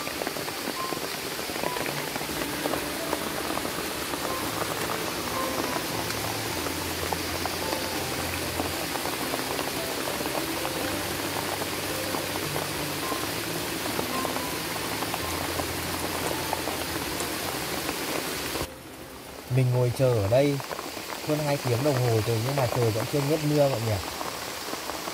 Bên ngoài vẫn đang mưa ầm ầm này. Bây giờ muốn ra bên ngoài kiếm ăn được thì trời nó phải tạnh mưa. Không mình cầm điện thoại theo soi bị nước mưa nó hỏng ngay. Phải tiếp tục chờ thôi. Chờ khi nào tạnh mưa thì đi kiếm ăn sau.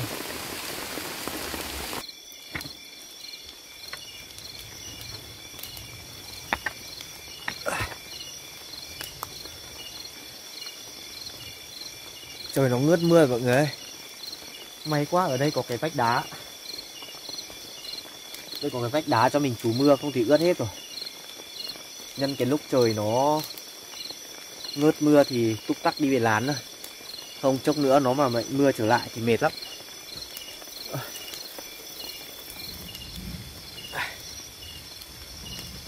Giờ đi về lán thôi. Trời lại mưa xuống rồi. Vẫn chưa thể nào tạnh được.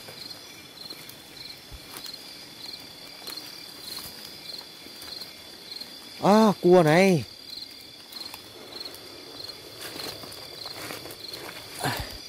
Đây này, ban đêm ở trong rừng cái cua này nó ra nhiều lắm. Trời mưa này nó mới ra nhiều thôi, trời nắng thì nó không ra đâu. Đây này, cái này cho vào gùi thôi, không buộc nữa. Quay cái gùi ra đằng trước này thì mình bỏ luôn vào. Con nào mà lên mình tay mình ấn xuống luôn. Càng về đêm sương nó càng xuống nhiều. Mù mịt hết rồi. Không nhìn thấy gì rồi. À, đây có con ốc này. Ui.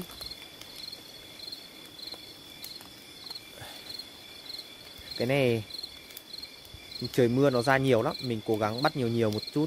Không sợ ngày mai trời mưa mình không đi kiếm ăn được. Thả đây đi. Ui, đây nữa này. Này mọi người thấy không? Mày chết. Ban đêm này đi soi ốc thì thích lắm. Ở trong rừng này cái loại ốc này có nhiều.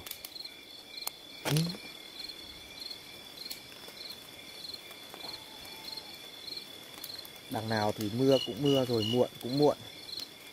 Cố gắng soi bắt lấy nhiều đồ ăn. Thật sự thì ban ngày chỉ đi thăm bẫy được thôi. Còn thức ăn ban đêm đi kiếm mới được nhiều ấy. Không ban ngày không có gì để ăn đâu. Trời nó sương mù dày đặc quá, mình quay cái hình ảnh nó mờ ấy. Mọi người xem thông cảm giúp mình với nhá. Cứ đi loanh quanh này, gặp cua thì bắt cua, gặp ốc thì bắt ốc. Bắt được nhiều cũng thích đấy. Cái khu này bên dưới chân là đá này đẹp này. Lên đây đi. Đây này. Hàng nóng. Mọi người thấy không? Mày. Ui, hàng ghê. Một em cua vàng. To nhỉ. Cho trong này hết. Cái chân vách đá cả này này là trời mưa nó đi kiếm ăn ấy, do nó cứ đi men theo cái vách đá này. Mình đi soi theo cái vách đá này là hay được lắm. Đây có nhiều cái cây lá chua chưa? Nhưng mà mình không có gì để nấu cùng.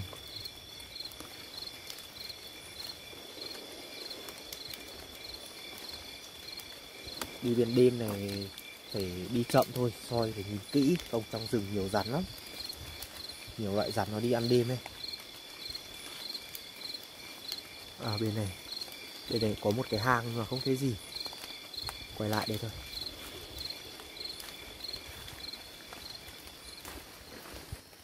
Qua phía bên này nó đỡ sương mù hơn rồi, nhìn nó trong hơn rồi. Ở đầu bên kia sương mù nhiều quá, dày đặc không nhìn thấy gì. Ui, đây này, mọi người thấy không? Đây này, nó đang tẩu thoát lên hang hay là đi đâu đây?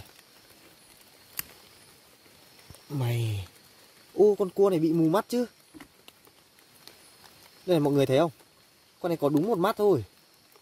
Ơ sao nó mù mắt được nhỉ? Đây này mọi người nhìn này, một bên có mắt sáng, một bên mù mắt rồi. Mất một mắt rồi. Cua mà cũng mù mắt nữa. Bắt hết. Cho ở đây đi. Không bắt thì không có cái ăn thì không được đâu. Một con nữa. Ốc rừng. Cho hết ở đây.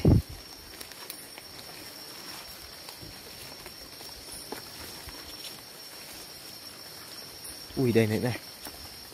Nhiều thế nhỉ.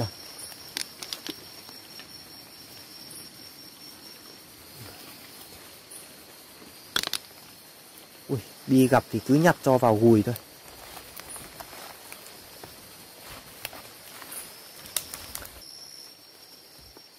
À, đây có con cua này. Ui, con này bé thôi. Chạy vào trong kìa, vẫn thò mấy cái chân ra kìa. Con này bé không bắt đâu. Cua bé. Cua bé để cho nó lớn đã. Vì trong rừng này vẫn còn có nhiều cua lắm.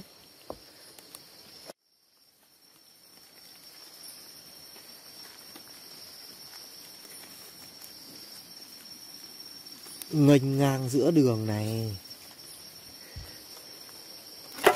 Ây à, nhiều cua thật.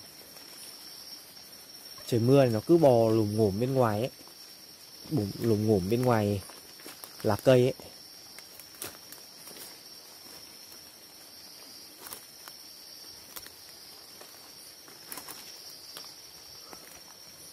Hầu như là những cái hang cua này là nó không ở trong hang nữa rồi, mà là trời mưa xong rồi nó đi ra khỏi hang. Bây giờ soi à, trên này còn một con này.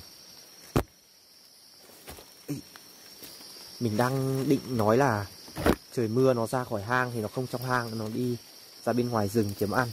Thế mà lại thấy luôn một con ở ngay trước cửa hang. Ê, mắc dây. Con này trong cửa hang ấy. Con này không bắt cẩn thận là nó tụt vào hang ấy. À đây này mọi người thấy không? Trong kìa. Quay đại nha. Đây này. Ui.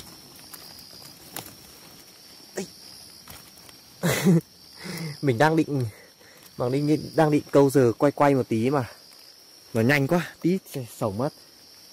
Cho đây đi. Con này bò lên à. Thế là được 4 con đấy. 4 cua rồi.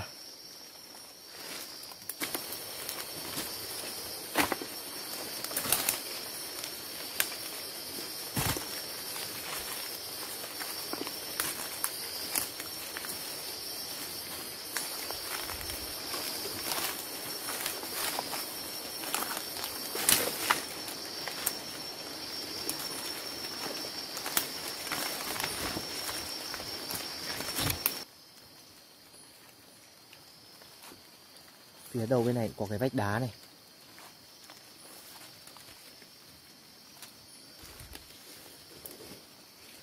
Không có con cua nào nhỉ?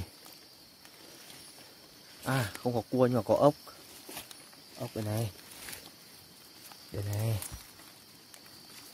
Ha, một con ốc. Ui cái tay của mình. Cái tay của mình lúc nãy bị cái con vắt đấy. Con vắt nó cắn nhưng mà nó rụng lúc nào mình không biết rồi. Nó vẫn chảy máu. Cho đây đi.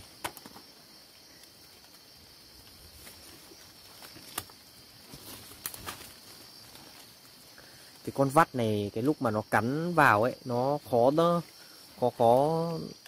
cầm máu lắm. Cái lúc nó cắn vào hoặc nó cái chất gì nó bơm vào trong đấy đi, trong ui đây. Ui hàng khủng. Con này nằm ngoan thế nhỉ. Cái con vắt nó bơm cái chất gì vào trong cơ thể mình ấy, trong cái nốt bị cắn ấy. Ui hăng thế. Ui suýt nữa thì nhờn với nó tí nữa thì mất cái ăn. To chưa? Mình thích nhỉ. Hăng nhỉ. Động vào nó dưa càng lên. Chiến đấu luôn đấy. Vào đây nằm nhá. Cái con vắt nãy mình nói là nó bơm cái chất gì vào trong cái vết cắn này, là máu nó cứ chảy ra, nó không ngừng được đâu. Cái này có cái do bếp ấy, do bếp hơi nóng nóng một tí nữa, đem về bôi vào, ấn vào thì một lúc sau nó cầm máu được. Ui, lại bắt đầu sương mù tới rồi. Mọi người thấy không? Thấy cái hơi nó bay này, nhìn sợ không? Cái này hơi nước này mà. Ban ngày nó nóng ấy, trong ban đêm nó mưa xuống này, nó bốc hơi lên. Bình thường mọi người ai mà ở vùng miền núi ấy, cứ trời mưa xong nhìn lên trên đỉnh núi đi, thấy cái sương nó đậu ở trên ngọn cây ấy, là mấy cái hơi nó bay đấy. Trong rừng nó tối om vào luôn.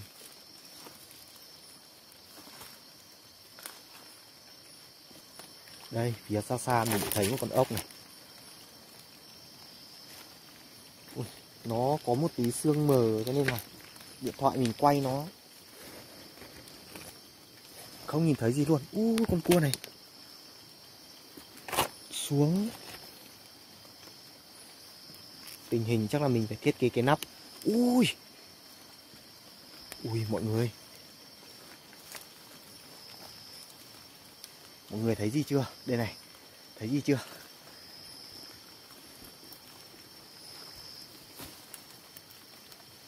Ui, cái lá han.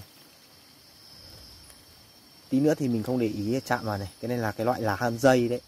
Hôm trước ở tập mấy này mình cũng có nói qua đấy. Loại này, đốt người đấy.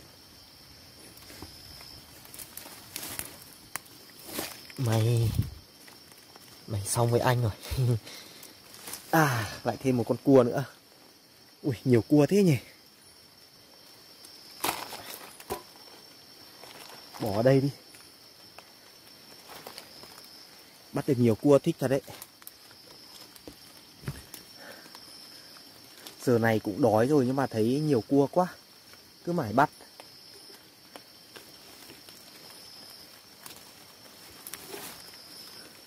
Phải chớp lấy cơ hội thôi. Lâu lâu mới đi soi bắt được nhiều thì cứ bắt lấy nhiều một chút. Hôm nay ăn không hết thì để ngày mai ăn tiếp.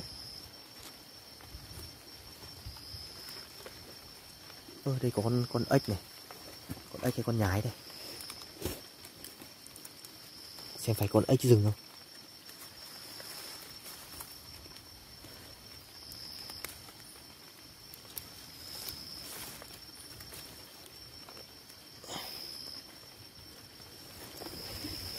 Đúng con ếch rừng thật. Nhà một con này thì tha cho nó thôi, mình bắt về để xem thôi. Hôm nay có cua có ốc nhiều rồi.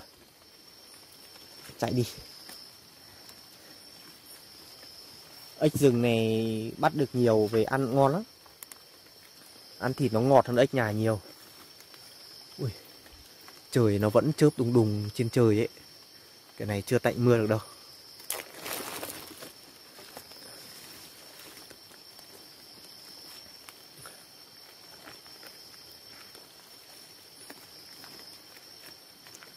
Bên này có cái vách đá này.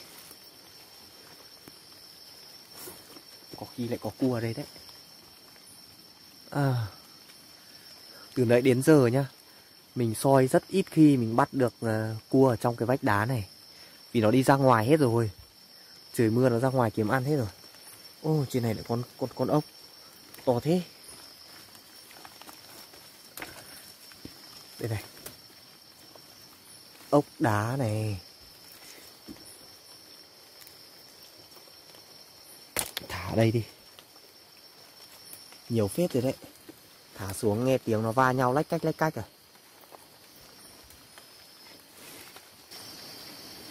Ui, gió lại ầm ầm bên kia sang mọi người. Mình bắt đủ ăn rồi đấy.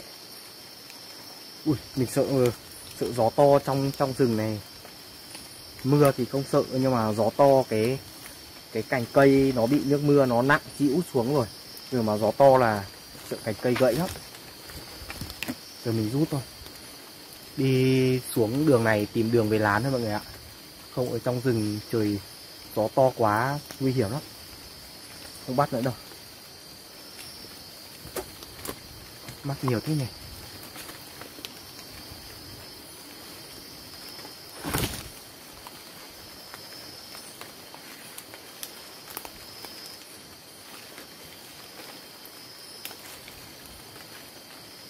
Cứ tuột theo cái lối này đi xuống thôi mọi người nhá. Đi xuống tìm khe, xong là đi theo khe ra là tới lán của mình. Ui, con cua này. Tí nữa thì tẩu thoát. Được nhiều đấy này. Đấy, cua cả ốc.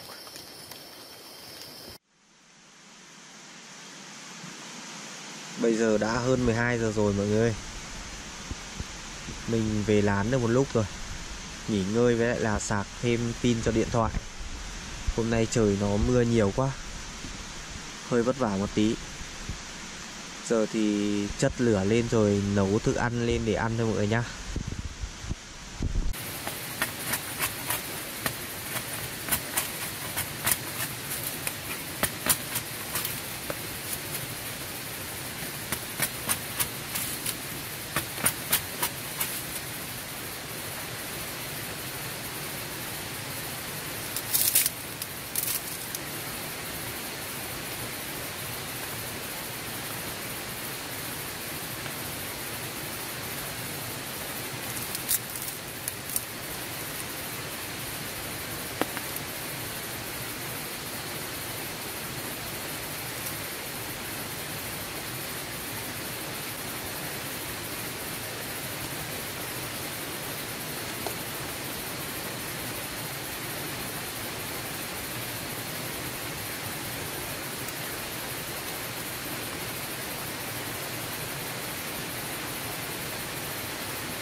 Mời mọi người cùng dùng bữa tối với mình nhá.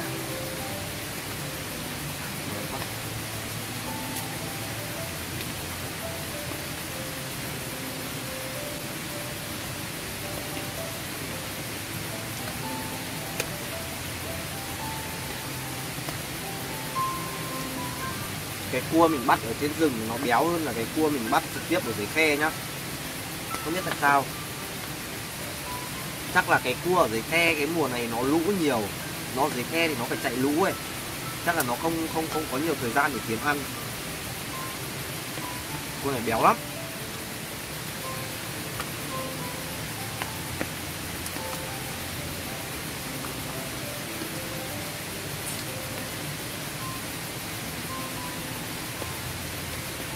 Bên ngoài trời nó vẫn còn mưa ấy, ngày nó mưa tới sáng mà.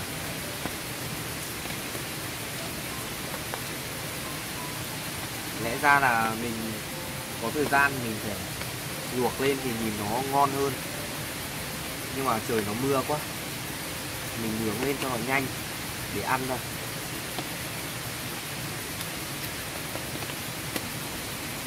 Không luộc lên thì phải đi chặt ống rồi các thứ, nó nhiều việc lắm.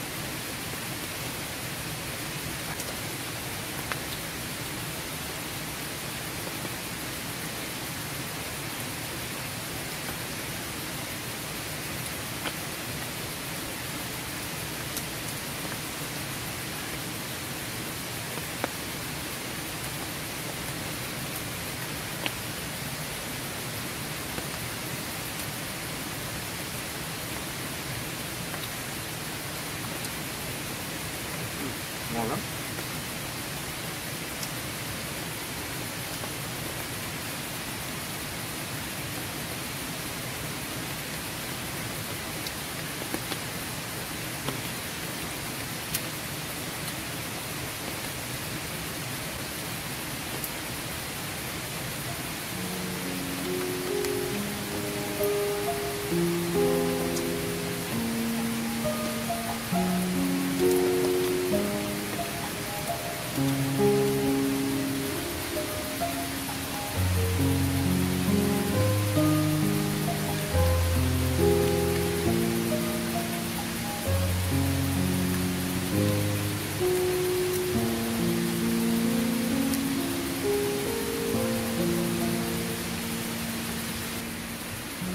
Ăn xong rồi mọi người ạ, nhưng mà vẫn chưa no đâu. Mình ăn lót dạ để cho nó êm bụng đi ngủ thôi. Không bây giờ khuya rồi làm cầu kỳ để ăn thì nó mất nhiều thời gian lắm. Chờ đến sáng mai có thời gian thì mình sẽ làm ăn cho nó đàng hoàng. Còn bây giờ thì mình đi ngủ để lấy sức cho những cái công việc ngày mai thôi.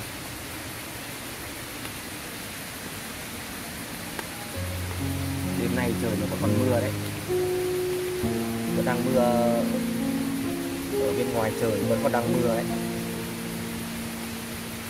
Thế bây giờ mình xin dừng video tại đây đây.